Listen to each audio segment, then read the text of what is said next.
Now I'd like to welcome Alice Ruhweza, Regional Team Leader for Africa and Technical Advisor for Ecosystems and Biodiversity at the UNDP. Alice. Thank you very much. I would also like to start by thanking IFPRI for organizing this event and also for the GEF to invite us to participate in this side event.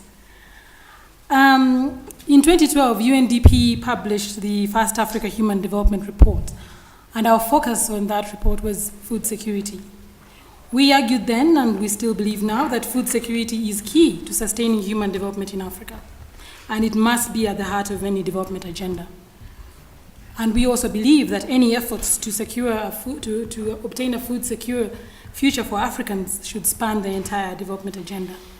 Therefore, we believe in holistic policies, supporting countries to put in place policies that first support increased agricultural productivity to feed a growing population, but they must be in a manner that alleviates poverty, advances economic development, promotes jobs and incomes, but also reduces pressure on the natural resource base, reduces greenhouse gas emissions, adapts to climate change, and last but not least and important, recognizes and boosts opportunities for women in agriculture. So what are we doing? I'll just go through, highlight a few of our initiatives that we're doing that are related to this. First, we have the Africa Facility for Inclusive Markets. This facility promotes inclusive market development in Africa through developing and expanding regional agribusiness value chains. It does this by linking off-takers with smallholders and SMEs. The focus on this is mostly in those sectors that foster food security, but also job creation. We currently have work in 6 sub-regional agri-food value chains in soybeans, sorghum, onions and groundnuts in Eastern, Western, and Southern Africa. Second, as part of this work, we strengthen the capacity of the African Union Commission organs, the regional economic communities, and ECOWAS, East African Union Community, COMESA, and SADC, and also NEPAD, to engage with the private sector and to develop inclusive markets.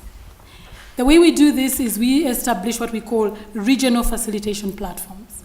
In these platforms, we bring together all these stakeholders, we identify commodities of interest, we identify the issues, the bottlenecks that these people are facing in terms of improving their supply chains, and then we identify interventions that are required to improve these productive capacities. And then this facility gives micro-capital grants to address the bottlenecks. The second initiative I want to highlight is called the Green Commodities Program.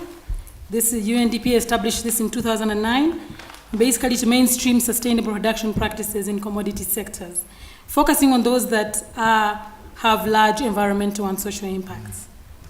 Right now, this one also works by establishing platforms, just like the Africa Facility, but these platforms are normally national, and they create spaces for learning and sharing and problem solving. There is a new rice platform now being established in Africa by this program. The third one I want to highlight is the Africa Adaptation Program. This is the second phase of UNDP's Africa Adaptation Program, and it's focusing on climate adaptation and food security.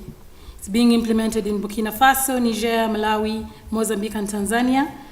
And it's piloting weather index insurance as a climate risk transfer mechanism for rural communities, especially smallholder farmers, but also enhancing climate information services for agriculture and food security in partnership with AgriMet in the Sahel.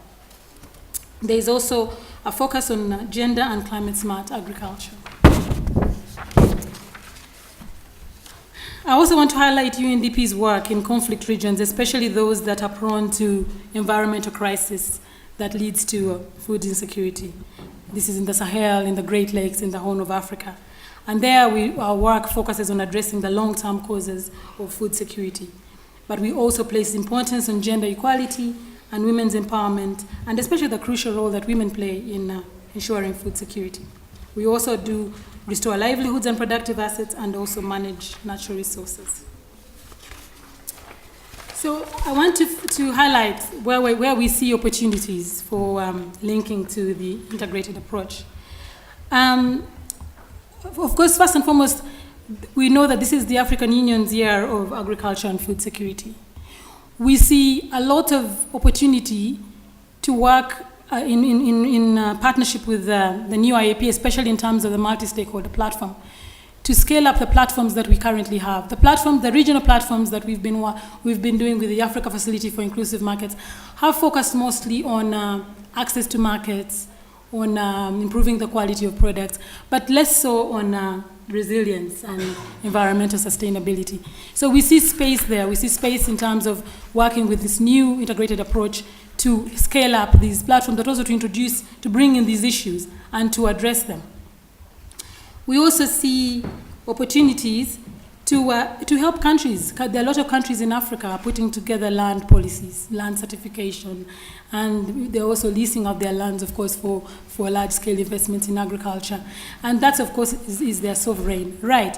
But we would like to make sure that there are policies in place, holistic policies in place that are put in safeguards for ensuring that while we do this, we also are making sure that food security, we are not engendering food shortages in the process.